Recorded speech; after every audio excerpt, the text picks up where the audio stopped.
let's turn to Jake Tapper. He has some exclusive journalism for us that he has. Oh my God, this is amazing! Yeah. Oh, I'm Jake Tapper in Washington, where the state of our union is praying for peace. We begin with breaking news. My exclusive. I always think it's weird, like Jake Tapper, like does the State of the Union thing, like as if he represents the union. Like, I'd say Jake Tapper's. I mean, at least when the president does it in the State of the Union speech, I mean, they are the president. I mean, you can talk about the Electoral College. It's a very divided country, sure, but they have some constituency and they have a mandate. Jake Tapper, I do not think speaks for the union. I think he speaks for a very niche audience of pro-Israel pundits on corporate TV, which doesn't have mass appeal. Yeah, I like the confidence, so that goes with that. Yeah. And he's praying for peace after cheerleading genocide for 2 years. So I don't know. Maybe you could have advocated peace and promoted peace for the last 2 years rather than praying for it now after laundering all the propaganda put out by Israel to wage genocide. Just a thought, Jake Tapper, praying for peace. What he means is he's praying for Marco Rubio and Netanyahu's plan to succeed, which is, leave Gaza destroyed, have the captives released, and have Palestinians given absolutely nothing. That's what he's praying for. Yeah. We begin with breaking news. My exclusive new interview with President Trump on the prospect for a ceasefire deal between Israel and Hamas. Almost 2 years to the day after the brutal Hamas attacks on it.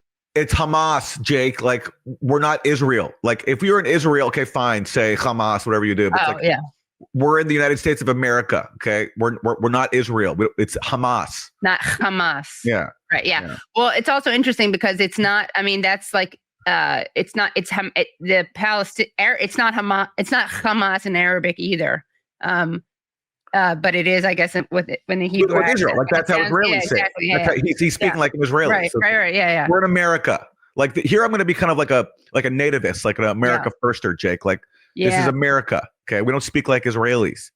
It's just like it's so arrogant, and speaks to the fact that he's a Jewish supremacist. He is, and that's what he spends his time doing on TV. Aaron, you're an America firster, which means that this is the first time you've expressed your America first position. Historic moment. America firster. America firster. That was my America firster moment. Yes, that's right. So great. Also, the irony is that the ch sound comes from Yiddish, which is, of course, a language that Israel did not allow to be spoken there because they have such disdain for the diaspora Jewish population, and they had to create the new Jew. But they bring it into their pronunciation. Well, Jake Tapper, the conversations that he sparks just by being a Jewish supremacist activist on corporate TV. Maybe he's a closeted Yiddishist. Almost 2 years to the day after the brutal Hamas attacks on Israel, as the president said. So remember, history just started on October 7th, right? Yes. And not like 2 years to the day after Hamas attacked Israel, and Israel responded with unprecedented, disproportionate attacks, war crimes. Israel responded with genocide, and again, if you're going to talk about October 7th, the brutal Hamas attacks, and you're talking about the people killed, you also got to acknowledge that Israel killed some of its own people on October 7th. Right. The Hannibal Direct. Yeah. Like if this was the worst massacre of Jews since the Holocaust, as people like Jake Tapper love to say, then Israel was complicit in that massacre because Israel killed its own people because, as we've covered a lot, exactly, under the Hannibal Directive, Israel would rather kill its own people than let them be taken captive by Hamas, because that would then obligate them to negotiate with Hamas, which they don't want to do. And they don't want to have to release the Palestinian hostages that they hold by the thousands upon thousands in Israeli prisons. Right, exactly. I mean, it would have been amazing, and it is genocide. When I offered him in a way he could have said it that included war crimes, that's because I have no expectation he would ever say genocide. I was just kind of showing examples of, even for someone who won't call it genocide, you could actually describe what Israel was doing. But it would be interesting if someone was like, I don't remember the date that it was that Yoav Gallant said no water, no food. We're going to treat them like no electricity. They're human animals and they're going to be treated as such. Someone should find out what day that was. I think it may have been the day after, because that's another anniversary they should be marking. Absolutely. Out a negotiating team to try to hammer out the details of this deal, in which Hamas has agreed to return the Israeli hostages, but several points remain quite unresolved.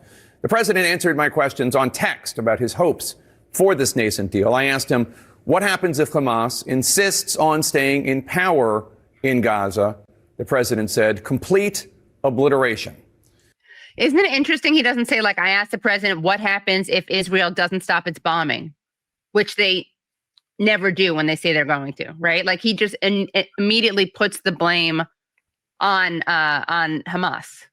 Of course. And look at Trump's response, complete obliteration, as opposed to what the complete obliteration of the present moment, which has been going on for 2 years. Like, Gaza is destroyed. So what does he like? The only other thing Israel could do is drop a nuclear bomb. Right. You know, so is that what he's threatening here? Perhaps, yeah. Then I said, I assume. Oh, sorry, Aaron. Well, Jake Tapper could say, what do you mean by complete obliteration? But Jake Tapper likes that prospect. He's like, great. Next question. Next. Yeah, exactly. Yeah. You saw that Senator Lindsey Graham interpreted Hamas's response as a rejection, since Hamas insisted on no disarmament, keeping Gaza under Palestinian control, and tying hostage release to negotiations. Wait, can we just say that the idea that it's a rejection because they want it to be under Palestinian control?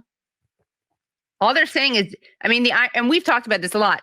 Hamas has been saying since very relatively early on in the process of negotiations that they are okay not ruling Gaza. But for them, you're not even allowed to say we would like Palestinians to be ruling it.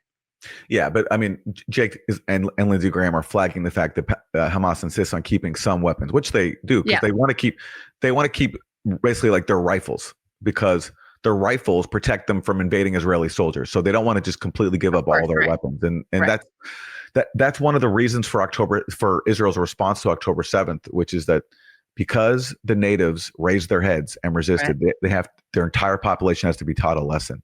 You know, it's what the New York Times called Israel's aura of power, which was challenged by October 7th. And so the idea of like the indigenous people keeping their defensive weapons, that's a non-starter for fanatics like Lindsey Graham and Jake Tapper and the Israeli government, and presumably Trump as well. Right.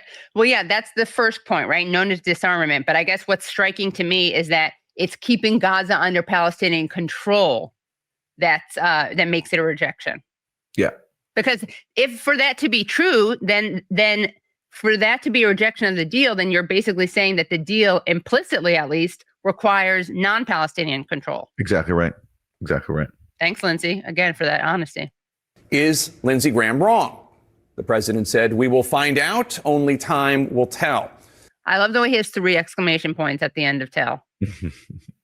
I asked him, when will you know if Hamas is truly committed or just stringing the world along? And is Prime Minister Benjamin Netanyahu on board with ending? Okay, notice the way he says, when will you know whether or not Hamas is just stringing the world along? And then the next, hold on, let's just contrast this. Sorry about this. Hold on a second. Or just stringing the world along. And is Prime Minister Benjamin Netanyahu on board with ending the bombing, as you called for, and whatever else you need him to do to make? So in one case on the Hamas side, it's stringing the world along, being dishonest, right? On the Netanyahu side, it's not about being dishonest or stringing anyone along. It's about whether or not he's on board, right? So like just the subtle ways that he's injecting asymmetry. There is asymmetry in terms of genocide versus imposing genocide versus receiving it. But the honesty asymmetry is just shocking. And it's just these subtle ways that he builds it into it. Yeah. Make this peace proposal a reality. The president said yes on Bibi, soon on the rest. I said, I'm a little worried. There's only 1 exclamation point there. It's hard to take him seriously. He's missing 2.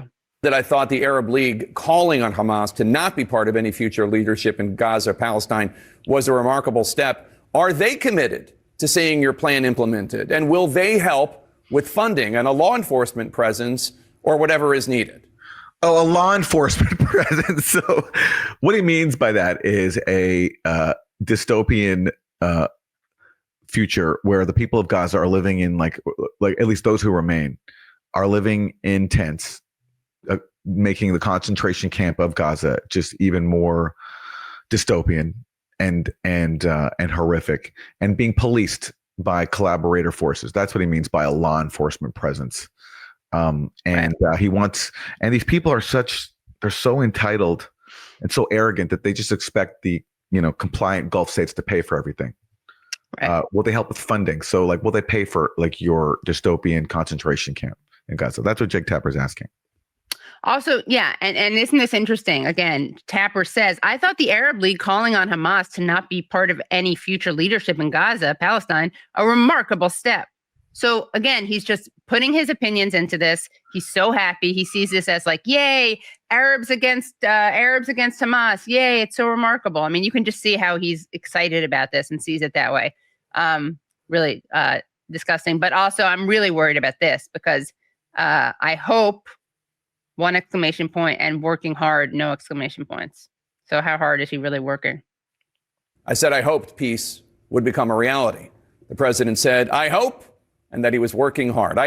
So again, Jake Tapper is playing the outright activist there. I hope your vision for peace becomes a reality. And again, Trump's vision for peace is predicated on granting the Palestinians absolutely nothing and enforcing Israeli occupation over them in Gaza and also over the West Bank, which his peace plan says absolutely nothing about the West Bank, because Palestinians there are just expected to live under perpetual and expanding Israeli occupation with fanatical settlers, quote unquote, fanatic Jewish supremacists from places like Brooklyn taking over their land and terrorizing them. That's Trump's vision for peace that Jake Tapper endorses. Right. And also, as Diana Buttu explained in our interview with her, the wonderful Diana Buttu, Palestinian lawyer, she explained that even if like all of this goes through, what they're being offered is not peace. It's not self-determination, right? It's like it's living under Israeli control. So even the plan, if it goes through, is not peace. And last thing I want to say, it's so rich that he talks about Hamas stringing the world along. I mean, everyone, not everyone, but even the New York Times and Israeli media have acknowledged that it's Netanyahu stringing the world along and refusing to make deals and sabotaging deals every chance he gets. Netanyahu, along with the Biden administration and Trump administration. Yes. For example, like remember back when Witkoff negotiated that deal with Hamas to free the Israeli-American soldier, Edon Alexander. And Witkoff was like, yeah, if you do this as a goodwill gesture, we'll make sure that more aid gets into Gaza. And of course, they completely reneged on that. Right. And they've all been, and Trump has been saying for months, oh, we're so close to a deal. We're so close. We're so close. And meanwhile, by the way, who's back on board, who's in Cairo today negotiating alongside Witkoff is Jared Kushner, who's an outright pro-Israel activist. He's talked before about how he wants to see Gaza turned into like a resort for the ultra wealthy and how like basically the Palestinians have to leave. Now, Jared Kushner, who was supposed to be out of government, is now back in. So the fact that he's there, Steve Witkoff is there. Steve Witkoff gave a speech at a gala for like a pro-Israel group fundraiser, and he got like verklempt when the former chief of Mossad clapped for him. He's like, my Jewish mother would be so proud of me. Yeah. So like that's who we have negotiating on behalf of the U.S. is like Israel firsters who've used all the negotiations to advance Israel's agenda. Right.